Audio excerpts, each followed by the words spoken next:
8-2강 다니엘, 묵시문학인 다니엘서와 그리고 역대기 역사라고 말할 수 있는 역대기와 에스라, 느헤미야에 대해서 함께 공부하겠습니다. 먼저 묵시문학에 대해서 한번 생각해 보겠습니다. 묵시라는 용어의 정의가 무엇일까? 묵시는 이야기 형태의 계시문학의 한 형태입니다. 계시는 뭐냐 하면 하나님에 의해서 다른 세상의 존재의 중재를 통하여 현 세상의 사람들에게 주어진 미래의 일들에 대한 증거입니다. 묵시와 비슷한 용어로 많이 사용되고 있는 것이 묵시주의인데, 묵시주의는 일종의 사고 형태이고 또는 묵시에 담겨있는 사상이나 주제 따위에 조정되는 세계관을 의미합니다. 그리고 이러한 묵시 또는 묵시주의가 글로 쓰여진 것, 성문화된 것이 바로 묵시문학입니다. 구약과 외경의 묵시문학으로는 다니엘서와 제1에녹서, 제2바룩, 제4 에스라 등이 있습니다. 이러한 묵시문학의 역사적인 배경은 무엇일까? 한번 살펴보겠습니다. 구약의 이스라엘 신앙에 있어서 여호와 하나님은 창조주이십니다. 역사의 주인이시죠. 역사는 하나님께서 활동하시는 무대, 장으로 이해되었습니다.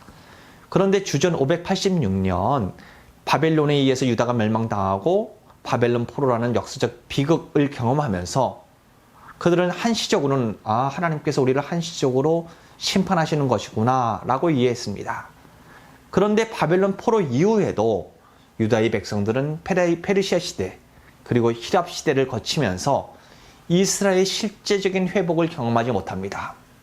그런 과정 가운데 역사에 대한 새로운 이해가 등장합니다. 정말 이 역사가 하나님께서 통치하시는, 활동하시는 무대일까? 라는 그러한 의문을 갖게 되는 것이죠. 그러한 상황 가운데 묵시문학이 등장하게 되고요. 이러한 묵시문학의 전성기는 주전 200년부터 주후 100년 사이라고 할 수 있습니다. 묵시문학의 특징을 살펴보겠습니다. 묵시문학의 첫 번째 특징으로는 역사적 비관론을 들 수 있습니다. 이것은 현실은 더 이상 하나님의 활동의 무대가 아니라는 것입니다. 하나님의 뜻이 실현되는 현장도 아니라는 것입니다. 예언서라든지 역사서를 보면 이스라엘 역사는 하나님의 활동 무대입니다. 그런데 묵시문학은 그것이 아니라고 얘기를 합니다. 묵시문학의 두 번째 특징으로는 시간적 이원론을 들 수 있는데, 현재의 시대와 앞으로 올 시대를 이원론적으로 분명하게 구분하여 이해합니다. 현재의 시대, 악이 통치하는 시대, 미래의 시대, 하나님께서 온전히 통치할 시대, 이렇게 구분합니다. 예언서나 또는 역사서는 현재의 시대도 하나님께서 통치하는 시대로 이해가 되는데, 반면에 묵시문학은 현재의 시대는 하나님이 더 이상, 한시적이긴 하지만 더 이상 통치하지 않는 시대로 이해를 합니다.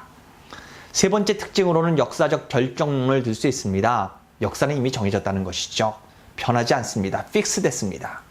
역사는 정해진 과정에 따라 그냥 한 발짝 한 발짝 걸어가는 것입니다. 그런데 예언서나 역사서에서는 하나님께서는 때때로 그의 뜻을 돌이키십니다. 하나님께서 심판하려고 하셨을 때에 이스라엘 백성들이 돌이키면, 또는 아수르가 돌이키면 하나님께서는 자기가 계획하신 심판의 뜻을 돌이켜서 그들을 구원해 주십니다. 즉 미래가 열려져 있는데, 묵시문학에서는 미래는 닫혀져 있습니다. 묵시문학의 네 번째 특징은 극단적인 종말론을 들 수 있습니다. 역사의 종말은 무엇인가? 현 역사를 장악하는 악의 세력이 완전히 파멸되고 새로운 하늘과 새 땅이 창조되는 때가 바로 종말이라고 묵시문학은 말합니다. 묵시문학의 다섯 번째 특징으로는 우주적 대전쟁을 들 수 있습니다. 역사는 하나님과 악의 세력 가운데 우주적 대전쟁에서 하나님이 승리함으로 종말을 맞이하게 된다는 것입니다. 묵시문학의 문학적 특징이긴 하지만 여섯 번째 특징으로는 저자의 가명성을 들 수 있습니다. 저자가 자신의 이름을 밝히지 않습니다. 그리고 저자는 과거 이스라엘 역사에서 위대했던 신앙의 인물, 그 인물이 글을 쓰는 것처럼 그 인물이 활동하고 말하는 것처럼 글을 씁니다. 그것을 통하여 이 글, 자신이 쓰는 글의 권위를 부여하고 있습니다. 묵시문학의 7번째 특징으로는 신정론을 들 수 있습니다. 묵시문학은 신정론을 어떻게 이해하냐 하면 현재의 상황이 비록 암담할지라도 끝까지 우리가 인내하고 참으면 그리고 신앙을 잘 지키면 하나님의 구원이 반드시 임할 것이라는 것입니다. 즉 현재는 하나님이 통치하지 않지만 결국에는 하나님께서 온전하게 통치할 그때가 올 거니까 지금 힘들고 어렵더라도 잘 참고 신앙을 지킬 것을 얘기를 해주고 있습니다. 이처럼 묵시문학은 고통 가운데 살아가던 이스라엘 백성들에게 소망을 주었습니다. 그리고 그 소망으로 그들은 현재의 고난을 넉넉히 이길 수가 있었습니다. 다니엘서를 살펴보겠습니다. 다니엘서 이해하는 것이 참 쉽지는 않습니다. 그렇지만 간단하게만 좀 살펴보겠습니다. 다니엘서 1장부터 4장은 바벨론의 느부갓네살, 5장은 벨사살, 6장은 메데의 다리우스, 7, 8장은 벨사살, 9장은 다리우스, 10장은 페르시아의 고레스 왕의 시대를 말합니다. 이것은 시간적인 순서가 전혀 아니죠.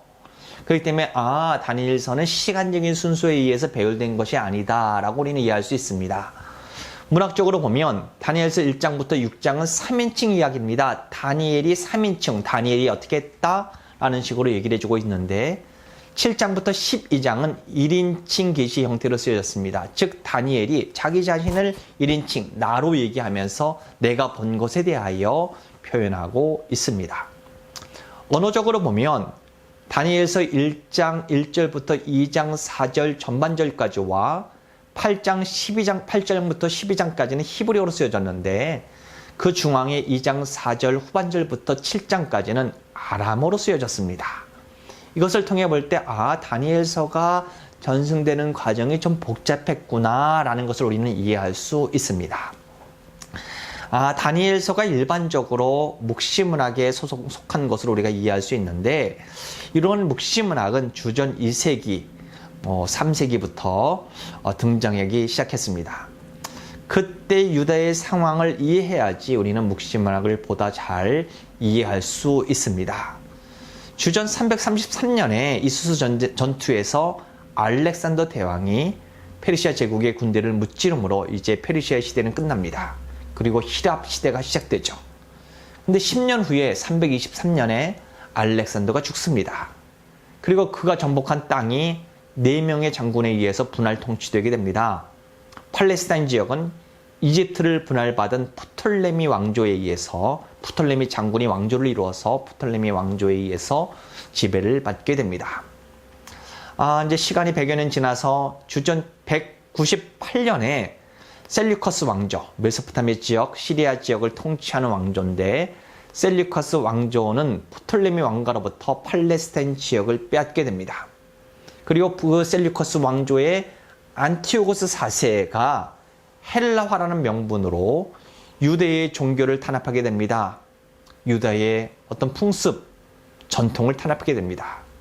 이러한 탄압과 압제의 상황 속에서 죽음을 무릅쓰고 신앙을 고수하겠다는 사람들이 생겨나게 되는데 그들이 하시딤인데 그 하시딤이 그들의 신앙적인 탄압 가운데 그들의 신앙을 지키기 위하여 쓰여진 책들이 묵시문학의 형태로 많이 표현되고 있습니다.